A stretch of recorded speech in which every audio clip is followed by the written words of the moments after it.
Isang mapagpalang araw sa ating lahat mga kaibigan. Muli ay nagbabalik ang inyong lingkod upang pagbahagi na naman ng isang appliances po na ating ginagawa sa araw na ito mga kaibigan. Dinala po sa atin ang unit na ito, isang exhaust fan mga kaibigan. At wala pong power ang ating fan na ito. Susubukan po natin kung ano ang naging problema although nakakapako na po ang kanyang shafting ay talagang matigas po at hindi makaikot. Ayun. So isang reason halimbawa man ay nag-init po ang ating motor at dahilan upang halimbawa masira po ang ating thermal fuse mga kaibigan. Ayun, round na naman po ang ating style ng coil mga kaibigan. Usong-uso na po talaga ay mga ganito pero okay naman.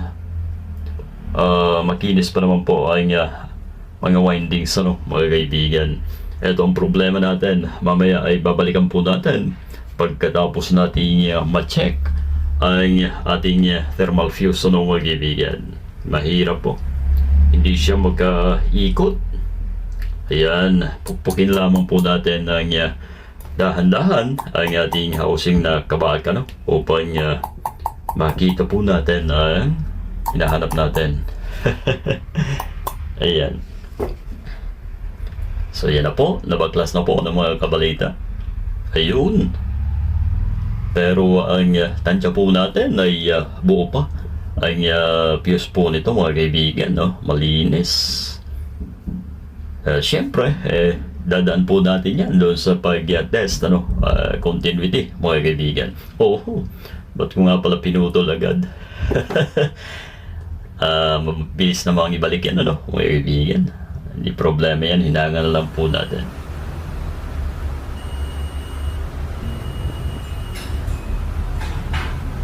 So, ayun na. Yan ang nga ba yung sinasabi ko? Okay nga po, ang thermal fuse po natin mga kaibigan. Ang pangalawang problema po natin malamang ay ang pagpapalit po ng ating bushing mga kabalita. Dahil tsak ay kayod na po ito. Ito naman po ay walang pinagkaiba doon sa mga na-repair po natin mga kabalita. Ayan, binuhusan ko po ng lacquer thinner upang ayun, bilis lamang po yan mabunot. Kahit anong tigas ng mga yung langis ay napapalambot po mga kabalita. So eto, syempre bago po tayo mag-decide kung palitin na ang shafting po natin ay linisin muna kuha po tayo ng isang pinong-pinong liha 1,000 po mga kaibigan. Huwag nyo pong masubukan lihahin yan ng hindi pino dahil yan ay kakapit. Malamang ay lalong mahirapan umikot ang ating fan na ito mga kaibigan. Ayos! Sugod pa po ang ating shafting mga kaibigan. Pwede pa. At yung likod na bahagi ay napakaganda po walang katama-tama. So ang gagalawin lamang po natin ay yung bandang unahan upang papalitan po natin ang bushing mga kabalita. Simple lamang nakaklip. Tuklapin po ang 4 na lock na yan and then yan ay free na mga kaibigan. Ayun.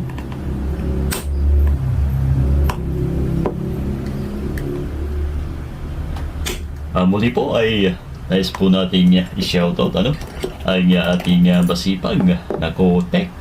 Walang iba kundi si Master Lex TV. Ayun. Yan po ay nakasupport po lagi sa atin Maraming salamat Master Lex sa iyong palagiang pag-suporta sa ating mga ina-upload na video. Ayun. Support din po natin yan mga kaibigan. Andyan na makikita po natin sa aking mga comment section ang kanyang pangalan mga kabalita. Lagyan po ng langis din ang foam natin dahil sabi nga po nila ay nag-absorb daw po yan. Pwede naman po, di ba? Pagka mainit ang isang tubig o kahit langis ay talagang kahit metal ay tumatagos, nagmo-moist, ano, mga kabalita. So tama naman siguro ang ganong sinasabi po nila mga kaibigan. Ibalik na po natin ang lock na 4. Ayan. So napakadali, ano? Mabilis lamang po ang pagbalik, hindi kagaya ng iba ang fan na mahirap po ang pagtanggal, ano, dyan sa ating housing.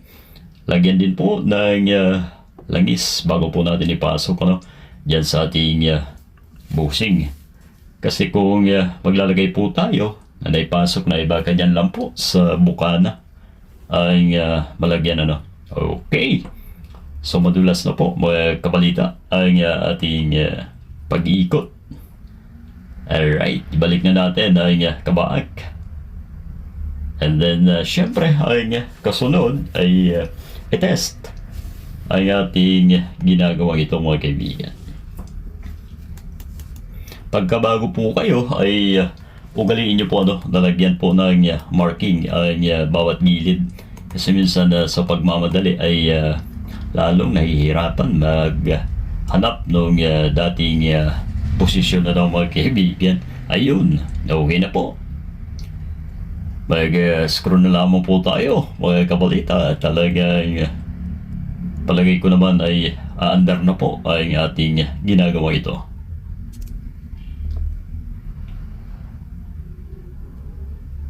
Higpitan po, hindi po pwede na hindi yan higpit dahil hindi po magiging pantay, ano, ang ating motor sa loob. Dahilan upang mag-init din ang ating unit. So bago ang lahat ay test muna, no, bago tayo mag-screw. Mamaya na po natin ilalak, ano, mga kaibigan. Wala na po siyang male plug.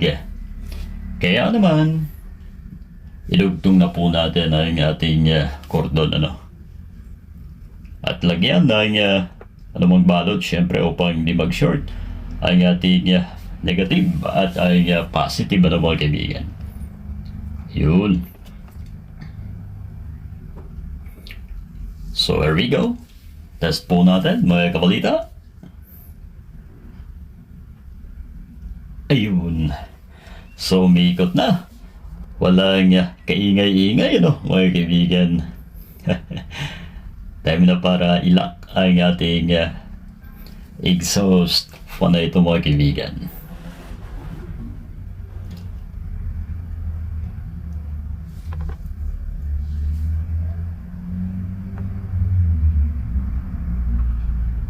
Ayan lamang po ang ating pinalitan, ano, isang bushing.